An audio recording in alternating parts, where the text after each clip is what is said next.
All India NSS जिंदाबाद जिंदाबाद जिंदाबाद जिंदाबाद जिंदाबाद जिंदाबाद जिंदाबाद जिंदाबाद जिंदाबाद हमारी मांगे जिंदाबाद जिंदाबाद जिंदाबाद हमारी मांगे पूरी करो पूरी करो ये लड़ाई है आगे और लड़ाई है ये लड़ाई है आगे और लड़ाई है मानव विचार संघर्ष करो अत्याचार या संघर्ष करो हमारी बहनें संघर्ष करो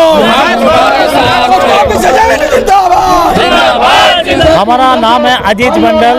आई एम वेस्ट बंगाल से। क्या दिक्कत है जो जंतर मंतर पे हमारा दिक्कत है जो all India national small civil agent association of India का हम मेंबर है। हमारा आंदोलन है जे पोस्ट ऑफिस में हमारा जो स्मॉल सिटीज का स्कीम हुआ वह पर पहले हमारा 1% कमीशन था। सरकार द्वारा 11 साल में हमारा कमीशन कम करके 8 आना कर दिया, 0.5 कर दिया। इसीलिए हमारा आंदोलन है कि हमारा कमीशन फिर 1 करना पड़ेगा। दूसरी बात यही है हमारा जो स्मॉल सिटीज को अपना जो एजेंट है हमारे के लिए एक सचित्र परिचय देना पड़ेगा। दूसरा बात यही है हमारा स्टैब्लिश करना पड़ेगा वी आर अनऑर्गेनाइज सेक्टर का लेबर असंगठित श्रमिक ये पर इसीलिए पर यहाँ पर जंतर मंतर में खड़ा हुआ है। हमारा आंदोलन है भारत सरकार का पास। आप 2 दिनों से जंतर मंतर पे ठहरे हुए हैं, अपनी आवाज उठा रहे हैं। सरकार की तरफ से कोई डेलीगेशन या बुलावा या कोई संदेश है? हाँ, संदेश अभी तक कोई संदेश नहीं आया।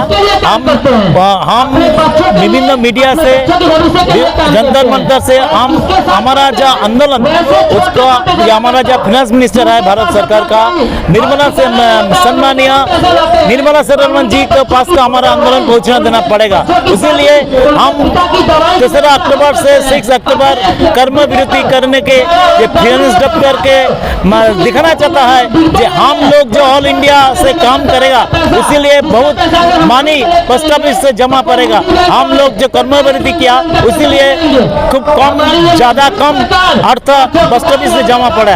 इसीलिए भारत सरकार का अंदाज किया जे हमारा लिए कुछ करना पड़ेगा।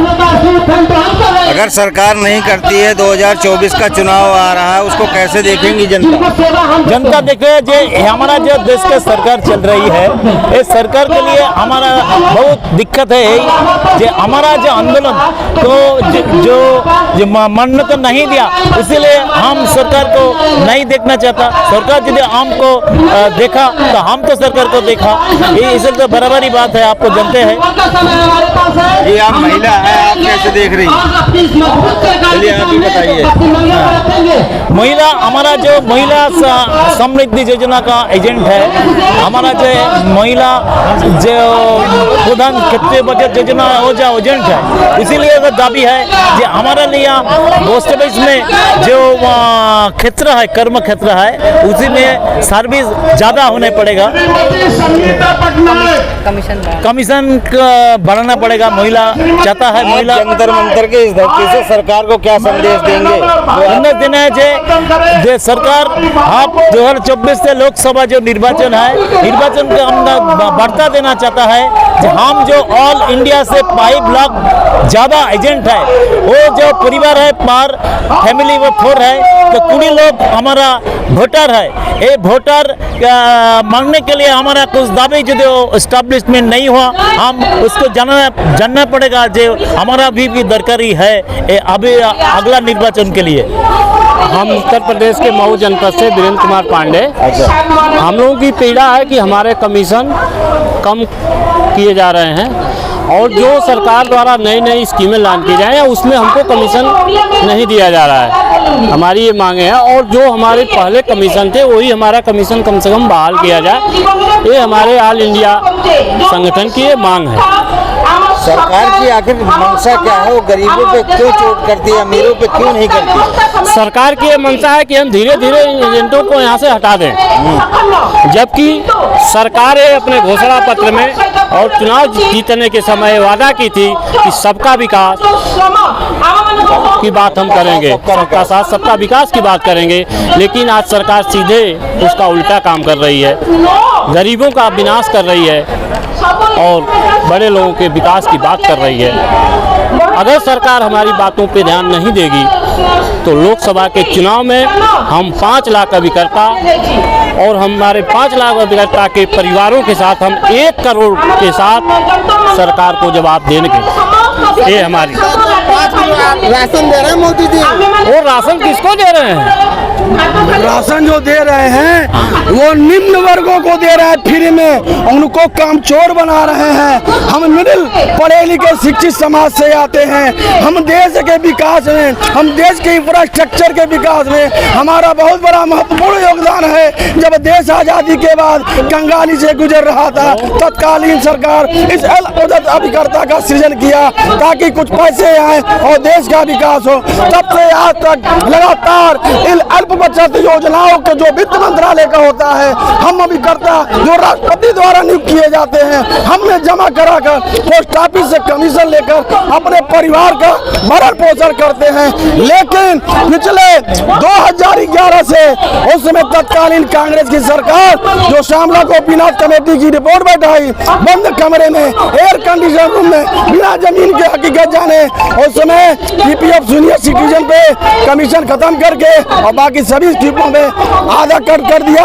और तब से हमने कुछ समय आकर इस कांग्रेस की सरकार का तख्ता पलट करते हुए, हम मोदी जी पर विश्वास करते हुए उनको सत्ता में बैठाया। लेकिन ये सरकार भी उसी रास्ते पर चल रही है और किसान विकास पत्र को लॉन्च किया 1% पर, और कुछ ही दिन बाद इनके भ्रष्ट अफसरशाही जो पॉलिसी मैटर बनाते हैं, अपने आप को कहते हैं बंद कमरे में, उसमें भी आधा कर दिया। मैं इनसे कहना चाहता हूँ, किस महिला सशक्तिकरण की बात करते हैं? जब महिला का अर्न नहीं होगा, महिला की कमाई नहीं होगी तो महिला आरक्षण से सशक्त होगी, महिला आरक्षण से सबल होगी।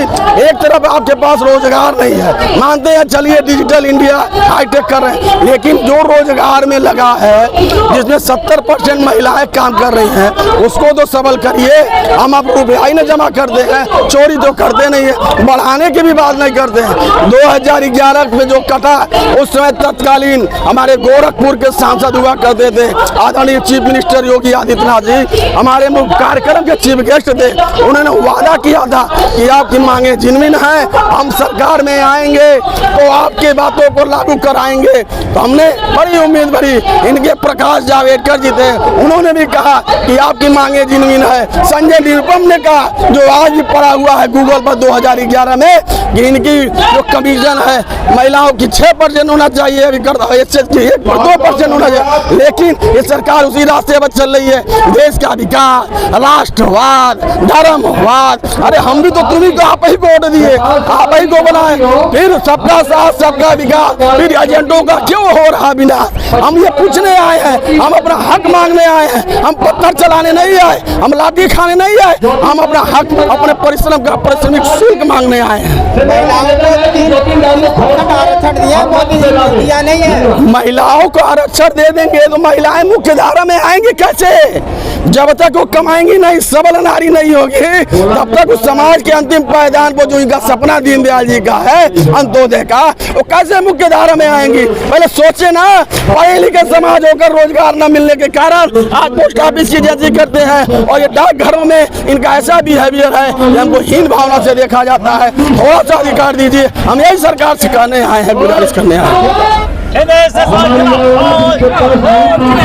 ऑल इंडिया जिंदाबाद जिंदाबाद जिंदाबाद जिंदाबाद जिंदाबाद जिंदाबाद जिंदाबाद जिंदाबाद जिंदाबाद हमारी मांगे जिंदाबाद जिंदाबाद जिंदाबाद हमारी मांगे पूरी करो पूरी करो पूरी करो ये लड़ाई है, आगे और लड़ाई है ये लड़ाई है, आगे और लड़ाई है मानवता संघर्ष करो, अत्याचार संघर्ष करो, हमारी बहनें संघर्ष करो, जिंदाबाद।